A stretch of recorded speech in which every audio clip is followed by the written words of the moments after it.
Hi, I'm Rich Baker from Rollin' and Riches, and this is Improv Breakdown. There was so much freedom there because for the first time in 15 years, I wasn't blindly walking aimlessly without any real structure towards this dream of, opening this improv venue. Like suggestion, I was like, wow. Any different things? Yeah. My hands. It's like That was it. Welcome to Improv Breakdown. I am very excited to have with me Trent Pancy. Thank you so much for being on the show. I've got like so many questions. I'm not gonna tease them out first, but the first question I ask everyone I bring on is: at one point you were not an improviser, and then you became one. And please tell me that journey. Wow. First of all, hi. Great. Hello. Thank you, Rich. It's wonderful to chat with you, and I'm honored to be talking. At one point, I was not an improviser. True. Then I became one. So the first time I was exposed to improv live was I'm from Michigan, and I went to a small liberal arts school called Kalamazoo College. And during like our freshman week, like before the whole school got there, there was I just turned 18. There was a performance from our college improv team called Monkapult, like Monkapult from all the Monkapult. Yeah, nice. Yeah. For Jordan Klepper used to be a Monkapult. Oh, wow, nice. Steve Yun also used to be a Monkapult, so it's got a quite the roster. Wow. But so they were doing a show, and I saw it, and I was like, I mean, I'd seen Whose Line, and I was familiar with the idea of improv, but this is my first time seeing it live, and I immediately just said, okay, that's what I want to try to do. Even though I kind of knew before seeing it live that I wanted to try it. And then I went to an audition probably that weekend, and I remember the very first scene I did, I started the scene by taking a piss. And I was a natural born hilarious improviser. Were you facing the front of the stage, or was your back to the audience? I turned stage right and looked over my shoulder. Yeah. Nice. And needless to say, I did not get cast. But actually, I don't know at what point I started calling myself an improviser, because I didn't get on the team. They had auditions twice a year, and I started going to. They had weekly improv jams, just free. Oh, nice. I think Wednesday nights at 10 o'clock at night or something. And I was also starting to do theater in school, and eventually I became a theater major. The first theater class I took was the improv class, where we used Truth and Comedy like a textbook and did like the literal old school Herald of like 3 scenes, and now, hey everyone, here is a short form game called blah blah blah. Although my teacher was somehow connected to Sharna, like they were friends going way back when. He was the head of the department. But anyway, long story short, I kept auditioning and kept not getting on. I kept studying theater, and I kept doing plays, and I got leading roles, and I got shitty roles, and I kept auditioning and kept not getting on, until finally, after going to all of those things every single week, and rehearsing for the plays I was in, and rehearsing for the stuff I was studying, the theater stuff I was studying, and doing regular life stuff. Finally, my senior year, I got on the team. Wow. And that's probably when I would have started actually calling myself an improviser. So 2 auditions a year. So you did 6 auditions or 7 auditions. And, at least, yeah. Damn. Yep. Wow. Yeah. And then while I was doing that, I decided to at that school you have to do kind of like a senior thesis. Okay. And I decided that I wanted to do some sketch comedy, and so I got a grant to go study for a week in Chicago. I studied sketch writing and improv for like the 1 week Second City intensive. Yeah. And I fell in love with the city, and I knew that's what I wanted to do. Came back, started a sketch team while also doing improv and theater, I wrote a history about sketch and improv comedy in the U.S. As part of that. And then after finishing that, I got an internship at Second City in the production office, and I moved to Chicago. I moved there August 1st when I was 21, and I started my Chicago life right after graduating. Damn, that is, I mean, you got to respect tenacity. And, you know, I feel like some people would go, oh, I'll audition twice, maybe 3 times. But you were like, no, I'm not stopping until I'm out of school or they accept me. That's very, very true. And I mean, in my brain, even now that I've been doing improv as my profession for however long, there's an asterisk with me getting on the team, because every year, because it was a college improv team, the captains would, change over. And the year I got on was the year that my housemates and best friends were the captains. So there's still a part of me that's like, well, Oh my god! Isn't it funny how some of those little things from the past, like, still, it's like, I don't think about them much, but when I do, I'm like, dude. Yeah, you got to qualify those insecurities somehow, Yeah, of course, yeah. Have a touchstone point for him. But then your journey, which is already awesome, goes gangbusters from there. So, like, we met in Chicago. I got there in 2005. When did you get there? Do you know? 2006. Okay, so yeah, we were real close. And I remember meeting you, I think, when you were pretty fresh off the boat as far as new to the city, I think. And, you were one of a million improvisers, and then one day I hear you're moving to Finland. Mm-hmm. And I was like, that's not a story you hear every day. No. And you're still there, and now you kind of are the godfather of improv in Finland, at least as far as what I can hear, what I've heard. So that's probably fair in terms of what you've heard, but I'm certain that that makes me uncomfortable being an improviser in Finland and knowing other improvisers in Finland. Whereas I'm going to guess, Rich, you don't know too many other Finland-based improvisers. None, not right. A single one. Yeah. So, I would never call myself the godfather of... No improviser would ever do that. That's why we have to do it for you, right? Right. But I will say that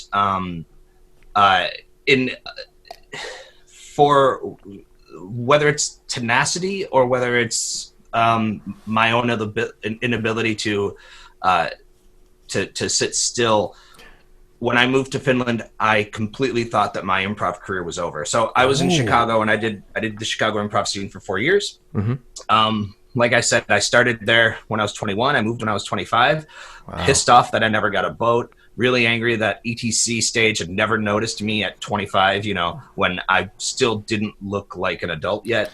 These are all jobs at Second City for anyone watching who is unfamiliar. Yeah. Like, the ETC was a stage where you got paid, and the boats were cruise ship gigs.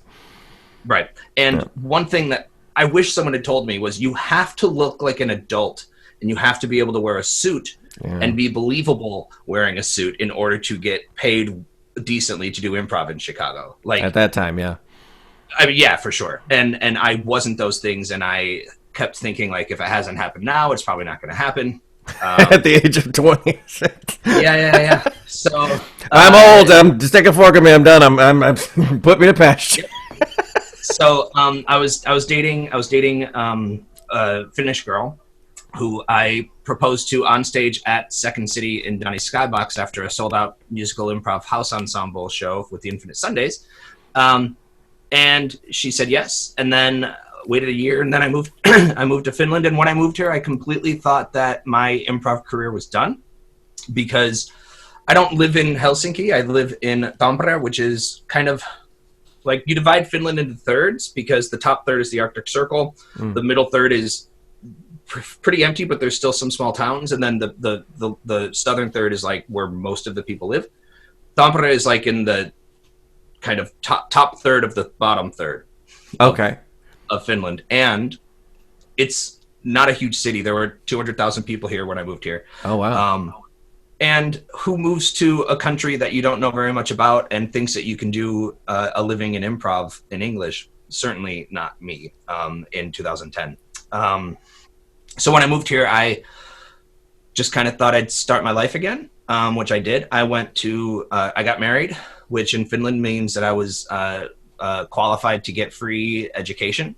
Oh. And so, and so I went back to a local university here to study tourism because I thought I would open a restaurant bar, because that's what I did in Chicago and in Michigan. I was a waiter. And a degree in theater doesn't do much anywhere, but certainly also not too much in Finland, was my thought. So I started doing that. I wasn't super happy, and I realized one of the ways that I like to make friends and hang out with friends was through doing improv. So I just started kind of like teaching my friends randomly, like, hey, who wants to meet in this classroom Tuesday night and let's teach you some improv stuff. Oh, wow. That eventually, so I was doing that just for fun. Then I met this guy through, my wife was an exchange student originally when we met. Mm-hmm. And she, after we got married and after I moved here, she was on the board of that association, that exchange program. And they were at a training near Helsinki, and there was a guy there, a Finnish guy, who was doing some applied improv training with their group. And my wife was like, hey, my husband does improv. So he and I talked, and we agreed that, he had never done improv in English, but he spoke great English. Most Finns do. And we agreed that it would be cool if we did a 2-person show. But the problem was he lived 2 hours away, which in Finland pretty much, you got to drive 2 hours to get to the next bigger city, hour and a half, 2 hours, in any direction. But so I started driving to his house every 6 weeks or something, and we'd have a weekend of improv rehearsals together. And we formed a duo called Big and Tall, and we did an improv show at a 25-hour improv marathon. And there, I met. So Finland had never really seen any kind of free form, any kind of non-structured shows. It was mostly narrative or short form. Gotcha. And he and I did a 2-person unstructured freeform. Yeah. And a lot of people were interested in it, including some people from Estonia, which is a small country in the Baltics, just south of Finland.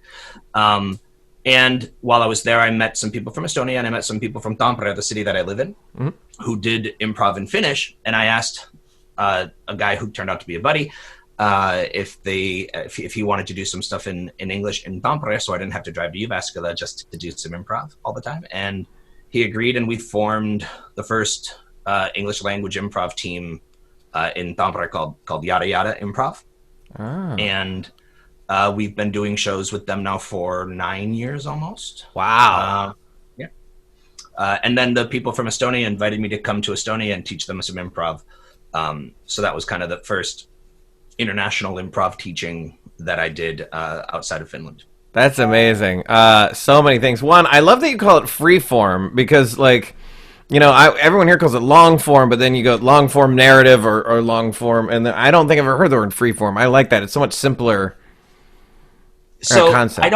In my head, I was actually trying to understand where I came up with that term, or where I knew that term from. Mm-hmm. Along the way, and I'm sure we'll talk about this later, I started an improv festival that kept growing. And I know at the very least I invited Will Luera, who was with Improv Boston at the time. Okay. And he taught a workshop called Freeform. But I think I was calling it that before I had him here in 2003 or 2013 or 14. I can't recall. But it has, since that term is now spread throughout Europe. I'm not claiming responsibility for it, but it's a term that is used very, very frequently here to just define any kind of long form that doesn't have a structured, doesn't have a strong structure to the show. I love that. No, I love it. I'm going to start saying that because it feels more accurate, right? Because long form is you can do free form for 2 minutes, right? But long form makes it sound longer. So you start you think I'm done with improv, then you meet some people, you do some improv, you teach some improv, then it just doesn't stop, and you're like, I'm gonna start a festival, I'm gonna start my own company. Like, when you did you have a job like when you first moved to Finland, that or some kind of career that you were trying to? Well, you said you were trying to own a bar, right? Were you? Yeah, I mean that was kind of going to be a backup. Okay. So after that first year when I was studying that tourism, I realized I didn't like it at all, and I didn't want to run a bar. But the school I was at also had a different degree program called, at the time it was called International Media Production. Yeah. And here you don't, like, you know how in the States you apply to a school, and if you get in, you kind of pick and choose what you'll study and then eventually declare a major. Yeah. Here you can't do that. You have to apply to a specific program. And if you get into that program, you can go. If you don't, you can apply up to 3 programs at a school per year. And if you don't get into your first choice, you might get your second or third. Okay. So I couldn't just like transfer. I had to reapply and have another interview and everything for that program. And I got in. And that's actually that's when I started teaching improv, not just to friends, but like I started inviting, like on Facebook, hey, come and do this, give me €5 and we'll have a 2-hour jam session or whatever. And it slowly got more structured. And as I was studying that media production program, I also learned how to build websites and how to design logos and how to, kind of do those extra things to, like, I learned how to use Photoshop and Illustrator. And so that's kind of, I started doing applied improv sessions and making a little business out of that. The first one I had was called Trentosaurus because that was my nickname for my family. Nice. Didn't go well. Then I was like, well, let's focus on improv. And so I started the Improv Academy, which we called IA, which of course was an homage to IO. Sure. And started having legit classes and eventually having guest teachers and then eventually having some more static teachers. But that also, I learned in Finland especially, the word improv is not a friend when it comes to the name of your business. It just terrifies people here. So we rebranded maybe 3 years ago, and now we're called Yes Finland, and that is the company that I'm still building now. That's and what a fun name. You know, obviously uses the name of the country, right? It's exact play. I mean, it's like, that's a really good name. Yes, Finland. Like, I love that. Yeah. And you run a festival. Yeah. So the festival was born out of, we did a private show with Yada Yada, maybe 2011. And it was, I mean, private shows here because there aren't big, like, improv companies that, were you involved with the Improv Playhouse at all in Chicago? No, I don't know what that is. They were out of like Naperville or something. And basically anyone who has a little improv experience back then, you could put your name down and they might send you on a gig. They didn't have anything like that here. So there were a lot of improv teams in Finland doing a lot of different types of improv. And, you know, one way or another, we got a private gig. And it came back from the show. It was one of those shows where no one's paying attention and they're all just eating and talking and drinking. And, you know, it's a hard show. Sure. And I remember thinking, like, there's so much more to improv than what I've seen in Europe and than what most people in Finland have seen. And like I said, a lot of people hadn't seen much non-narrative improv here. So I realized that, you know, me teaching some stuff was helpful, but there's so many more people that can teach other things. And I thought, I was lying in bed and I couldn't fall asleep, and I just got up and I started typing just a list of things that would be cool to do. So just have a weekend where I brought some instructors from Chicago over and invite some local teams to do a small, 2-day festival with some workshops and shows. Eventually I realized that, Chicago's great, but it's not the only approach to improv. Sure. There's a trope of American improvisers who come to Europe. Ooh. Of kind of like kicking down the door and saying, all right. You guys do whatever you call improv. Now I'll teach you the real thing. And I was certainly guilty of that myself when I came here. So I decided that rather than just inviting US-based and Chicago-based teachers, I would also reach out to people like improv teachers from other countries in Europe. And so we did that. I put out a call on CIN, the Chicago Improvisers Network. Yeah. And I said, hey, thinking of having a small festival in Finland. Who wants to come and teach? And just everyone and their brother, sent me messages. But the one that caught my eye was Jeff Griggs, because he and his wife Jeannie Cahill were landing in Italy after some improv boat tour, and so they were already in Europe. So it was really easy to bring them over. So we had them plus a couple of teachers, I think from the Netherlands and maybe Israel. I can't remember now who was there that first year. Came over. I think we had 6 teachers and maybe 8 teams, 4 from Finland and 4 from other parts of Europe. And it was a horribly organized, wonderful festival. Nice. And then kind of just kept learning and growing, and eventually realized that I had to have paperwork and pay taxes and file, things. So we created an association to deal with that. Slowly started getting some notoriety inside of Europe as a fun festival. We do it in May. We were doing it in May. And in Finland, we have the White Nights. Okay. So where the sun doesn't set in the summertime. Oh. And so, that was kind of a big draw for people, was the idea of, come to Finland near the summertime and have it be light. And that's kind of cool and fun. Oh, yeah, that is fun. So we kept moving the festival closer and closer to the midsummer week, when it's the longest day of the year. We just passed it. Mm-hmm. And as we did that, more and more people wanted to come. And of course we got, bigger names of teachers, and we got bigger interest from different parts of the world. We've now had improvisers coming and taking part in FIF from every continent except Antarctica. And it shifted a little bit from being a festival for international improvisers that happen to be in Finland, to now we're trying to also make it a festival to showcase Finnish improv, as Finnish improv has continued to grow in the past 10 years since I've been here. Not because of me only, but but you're a major contributor to that, right? Go ahead. Yeah. No, I was just saying, I don't take compliments well.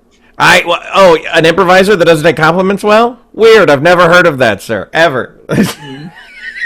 I think that's one thing. Not to sidetrack too much, but I think that's one thing that really does unite almost everyone I know who does improv seriously, is that we're really good at giving. We're not really good at taking, as far as the kind words. I don't know what's up with that, but it is a running theme, right? Yeah, I've discussed this. We have a podcast called the Yes Finland Podcast, where we talk to improvisers about themselves, instead of it's a podcast about improvisers and people, not just improv. Nice. And we talk about that with a couple of guests, and it certainly is a running theme. And I think part of it is, my theory is that improvisers were never the cool, popular kids in high school. We've always been a little bit fringe. Yeah. And I think, not that no one was, but sure, for the large part.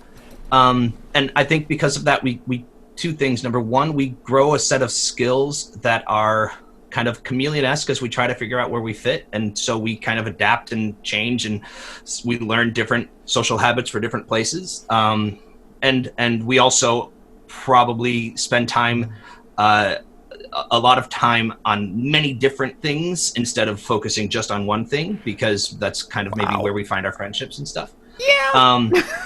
Right.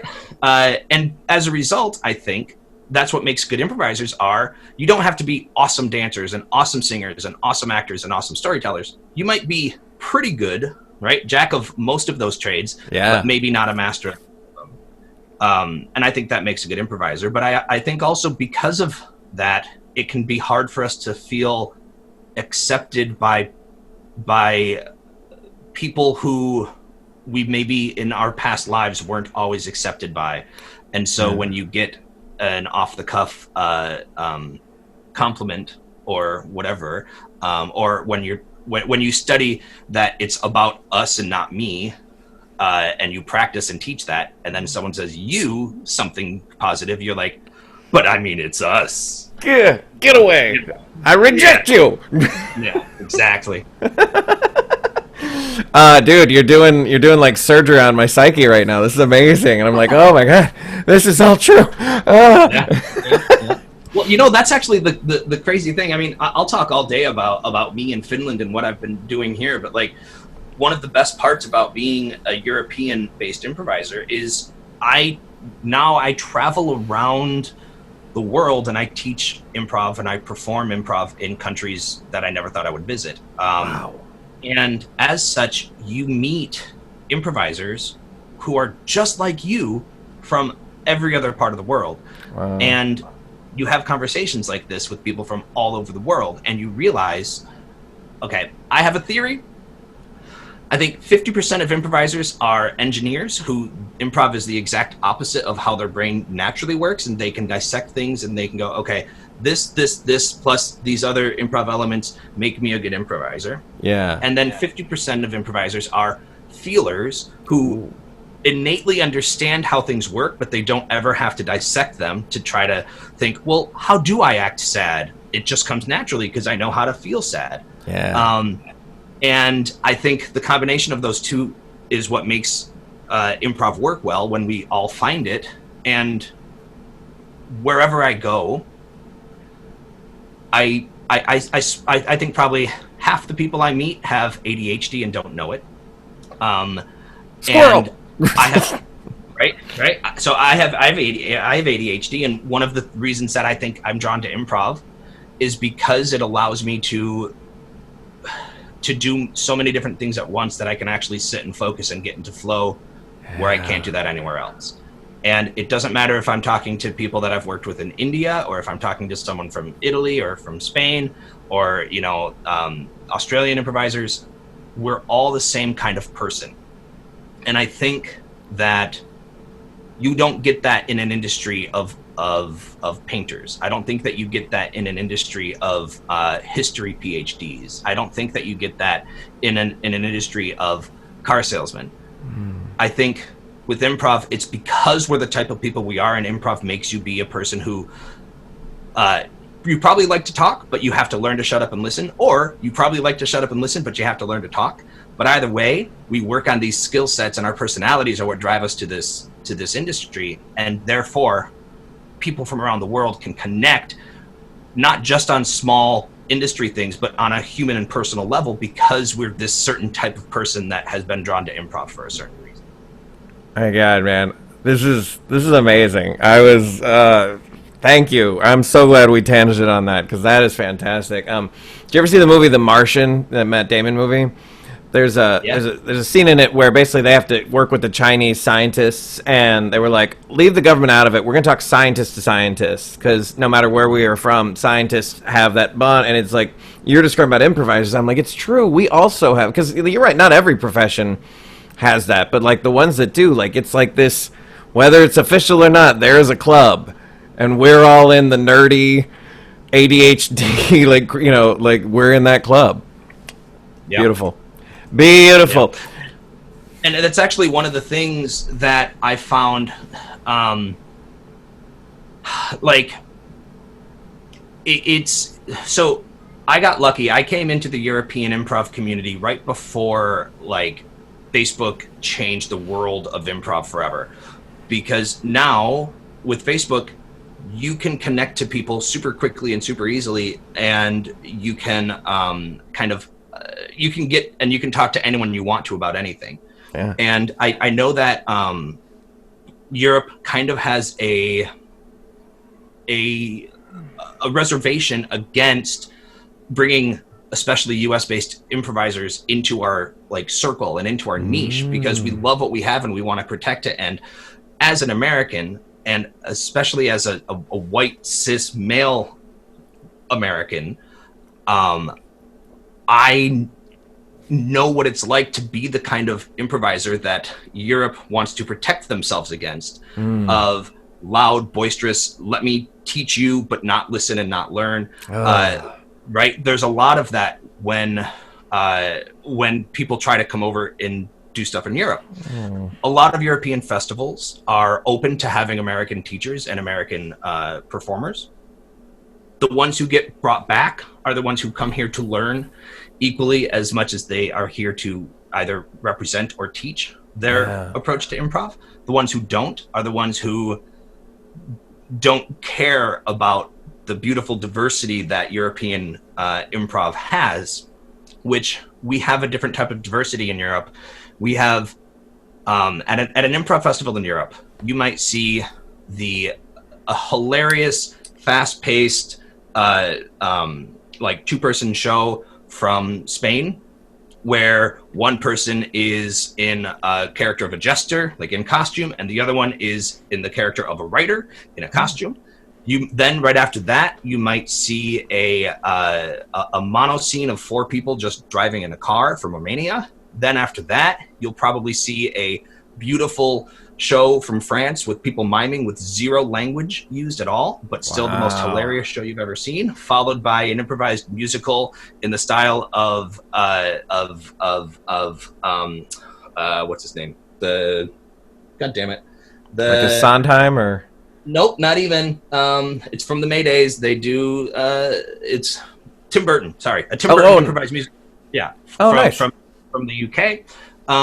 And then you'll see a herald from, a bunch of people in Estonia who just met 2 years ago and are trying to learn.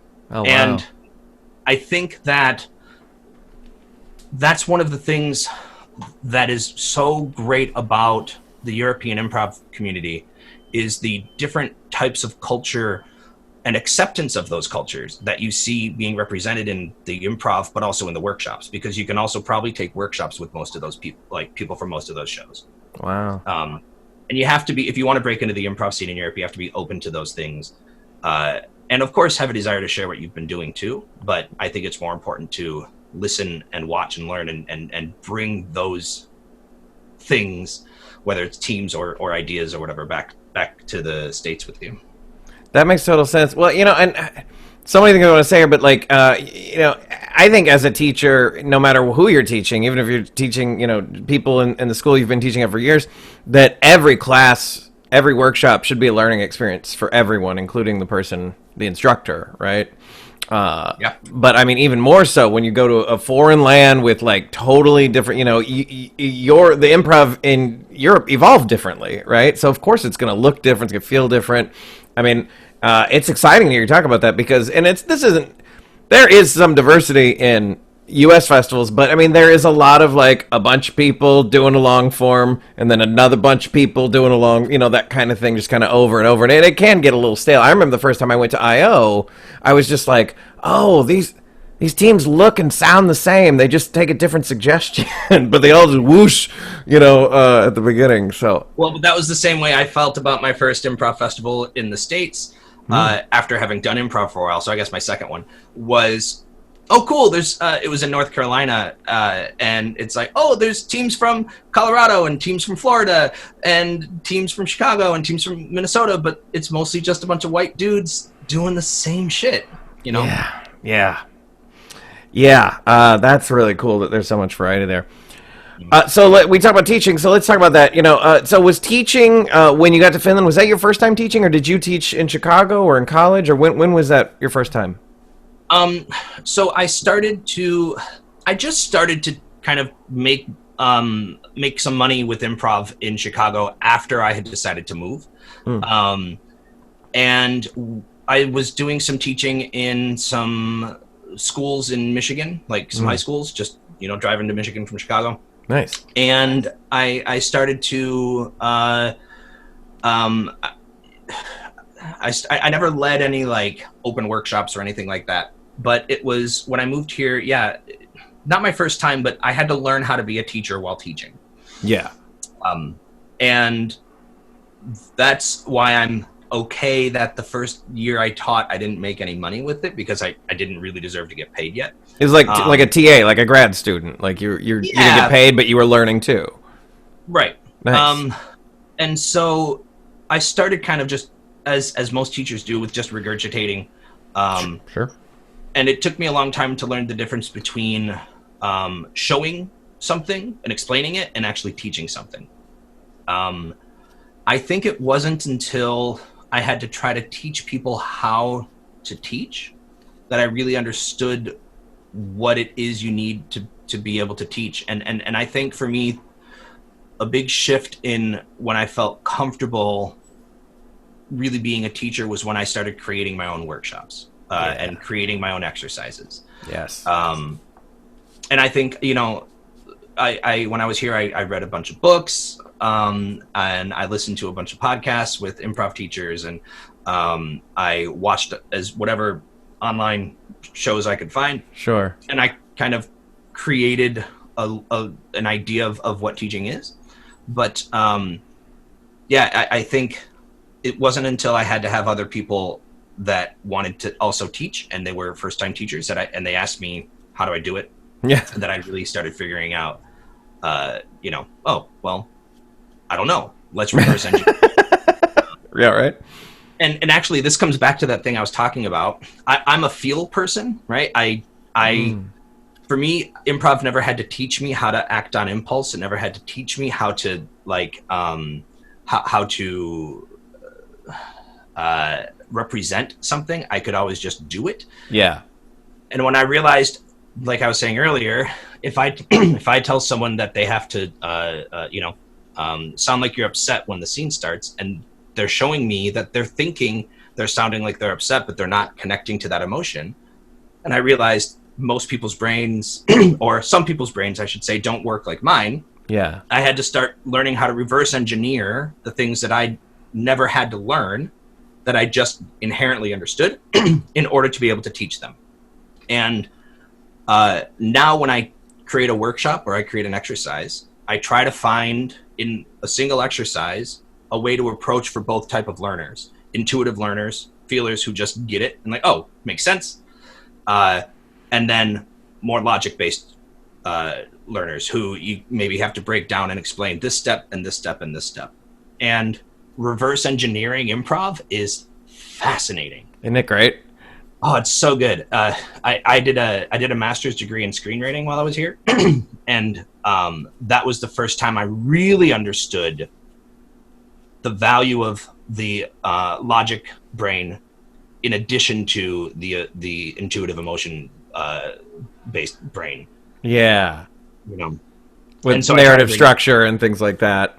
Well, not just that, but also like, for lack of a better word, the way that we can manipulate someone into feeling something that we want them to feel. Yeah. By using an emotional approach to it, right? Like when you, as a filmmaker, if you want the audience to feel something, you cut to a reaction of someone feeling a way towards what someone else did, and you go, oh, that's how I'm supposed to feel towards it. Yeah. Right? So those kinds of things of, oh, I used to just do that, but not understand why or think about how it affects the audience. And now I'm playing around with this idea of, let's use things from both worlds to help us craft those moments in shows and stuff. Would you say that deconstructing or reverse engineering improv is like a top tier skill that every improv teacher needs, or are there skills that are higher above than that? I think it depends.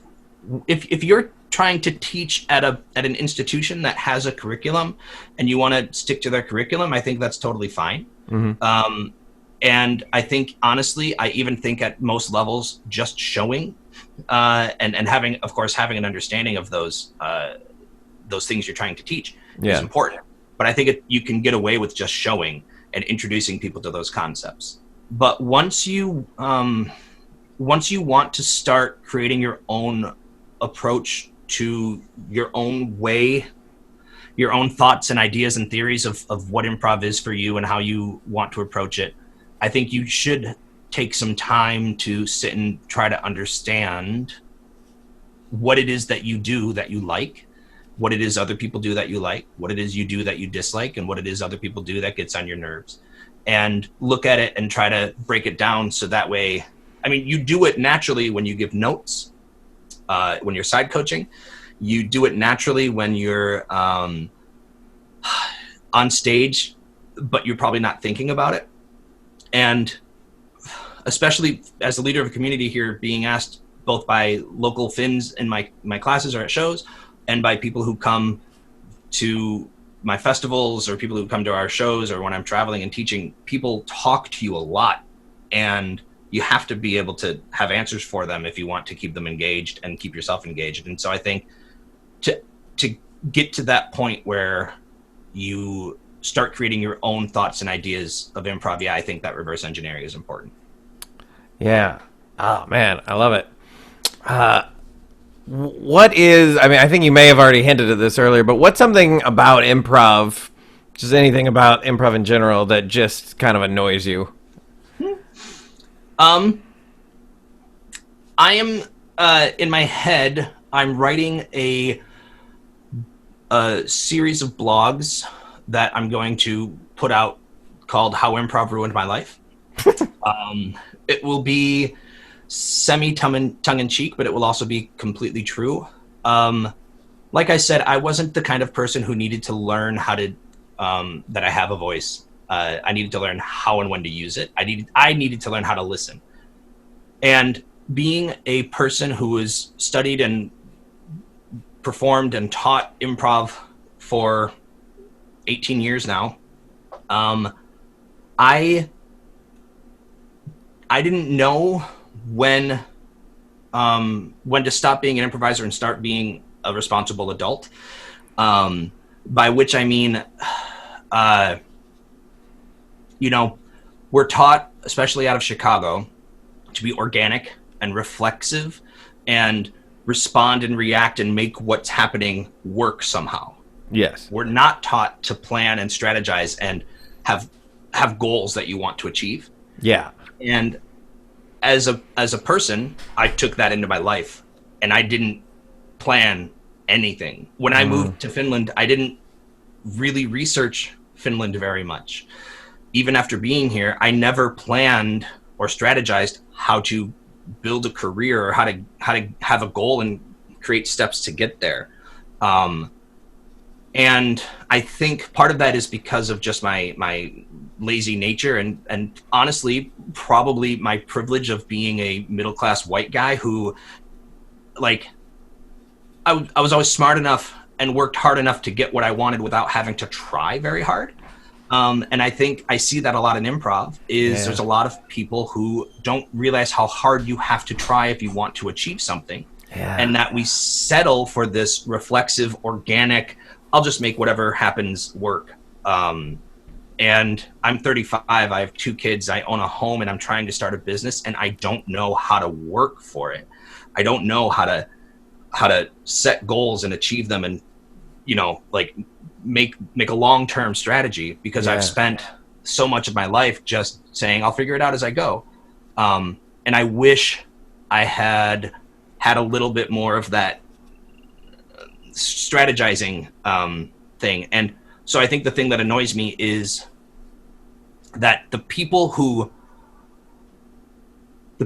know how to strategize and think too much about things and plan too much, they're the ones that need to hear that note. And that's a really important thing to hear. And it's hard to teach them that. The people who are like me, who just make it work as they go, hear that note and go, okay, cool. That's how I'll be for a while. Yeah. And I think that is the main message we give in improv. And I think that that's something that I would like to try to change. And I think right now, this climate, internationally, politically that we're in, I think especially now, it's important to teach people how to work for what you want and how to try to achieve a goal. Yeah.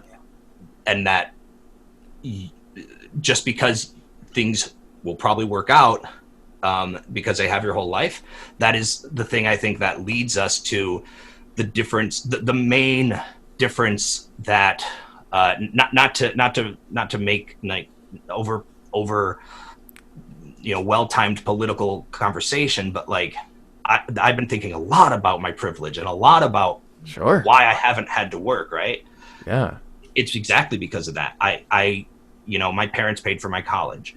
I worked from the age of 14, so I thought, oh, but I've been working, but I never had to try to achieve what I achieved. It just naturally came, and that's really large part because of the privilege that I had of being a white male growing up. I never had to learn how to fucking take what I want, and I want improv to start to understand that the systemic way that, like, the way that we teach improv inherently has a systemic, like, taking advantage of the privilege that people have by saying, just relax and slow down and, you'll figure it out as you go. But I think that's also, I think that leads to bad and lazy improvisers too.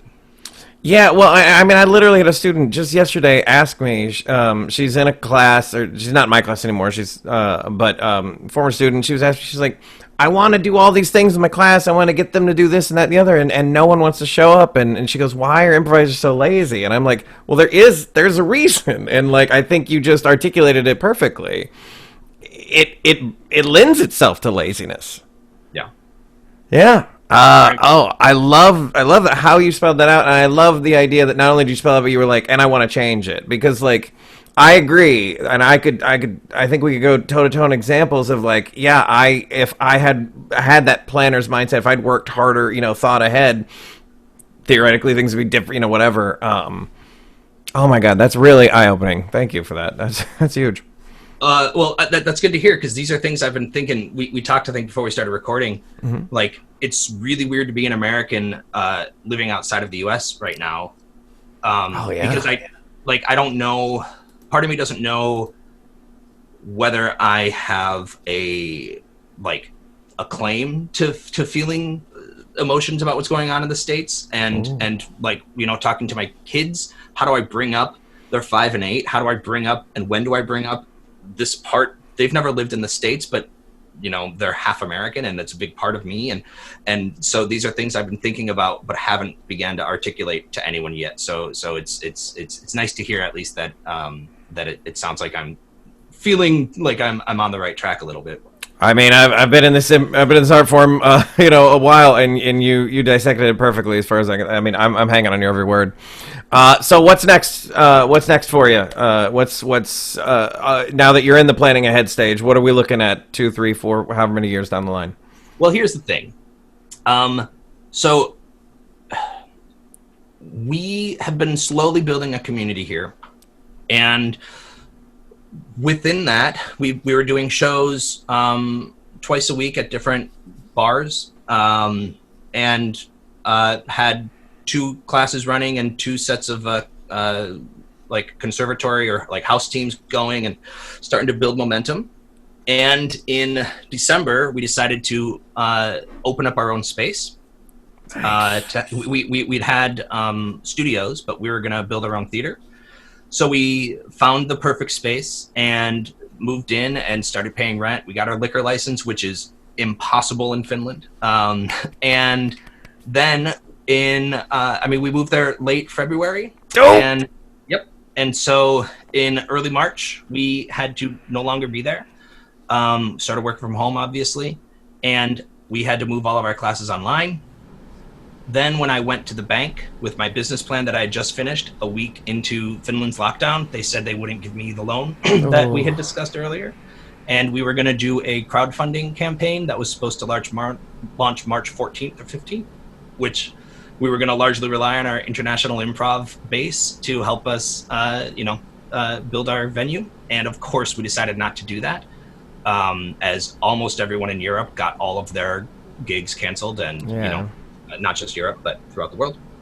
And so now we have a giant empty theater that luckily the landlord said we don't have to pay rent. Wow. But we are sitting and waiting to see if we'll be able to open it or not. The plan was to open like a 50, 60 seat theater with a bar and a separate classroom, and run shows and do corporate training and do classes and private events, and we are literally just sitting still with it, waiting while we try to figure out what's next. Wow. Truth be told, when I was a senior in college, we had to write for our senior theater seminar. We had to write a 3-year, 5-year, 10-year plan or something like that. My 3-year plan was move to Chicago, get discovered. 5-year plan, get on SNL, naturally. Done and done. 10-year plan, if that doesn't happen, I would like to move probably back to Grand Rapids, Michigan, and open an improv theater. And the head of the department at the time, or maybe she was just the teacher at the time, she was like, that is really hard and a lot of work. Think about that if it's something you really want to do. So ever since I was 21, I'm 35 now, I've been driving towards this goal of opening my own improv venue. Nice. And I am very close, but something happened where when we were working from home and we realized we can't pay rent, and I called the landlord and said we can't pay rent and that we probably won't be able to open the venue. And he said, that's okay. We have an agreement that I can get out of my contract and get all my deposit back, and I could walk away. There was so much freedom there. Because for the first time in 15 years, I wasn't blindly walking aimlessly without any real structure towards this dream of, opening this improv venue. And as I've been sitting on it, I said, you know what? Let me stop being an entrepreneur. Let me stop doing improv for a living and just do it for fun. And I'll just get a job doing something that makes me happy, or I'll use my master's in screenwriting and try to, write some stuff.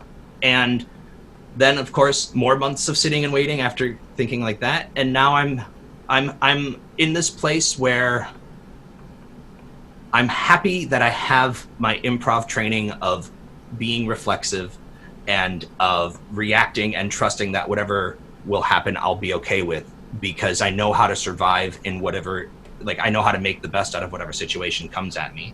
Yeah. And if it happens, that's great, and I'll go at it full force. If it doesn't, I'm still, my ego is totally okay with, you know what, we almost had a theater, but it didn't work out. Let me go and do something else and continue to try to build the community so that there's more of us when we have the opportunity later, and we can do it as a team in the right way, rather than me just trying to force my objective of let's put an English language improv theater in this small 250,000 person town in the middle of Finland. So it might happen and it might not, but and I think that's the other half of the tongue-in-cheek blog series that I plan to maybe someday write. Is I want to complain about the things that bothered me, but then at the end bring them back full circle and say why I actually, of course, don't feel that my life has actually been ruined, and why there's value there. And I think right now, like almost every other artist who posted something to the people who, got laid off or worried about their next paycheck, I'm comfortable sitting in this freelance world where I don't know where and when my next money's coming in. So let's see. Wow. It sounds like you're at kind of a nice Zen place.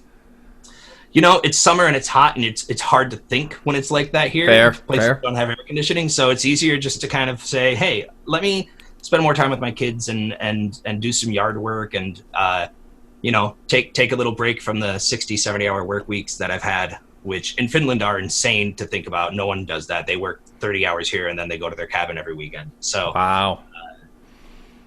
It's been humbling, and I've been doing meditation and doing some yoga and doing some things that are for me to help me be better prepared when things do start back up again, and we'll see what happens. That's amazing. Where can people go? Plug away, links, whatever. Really the best place, and I just realized now I never changed my name from Yes Finland to Trent. Yeah. Look at that. My company, we're called Yes Finland. We do shows.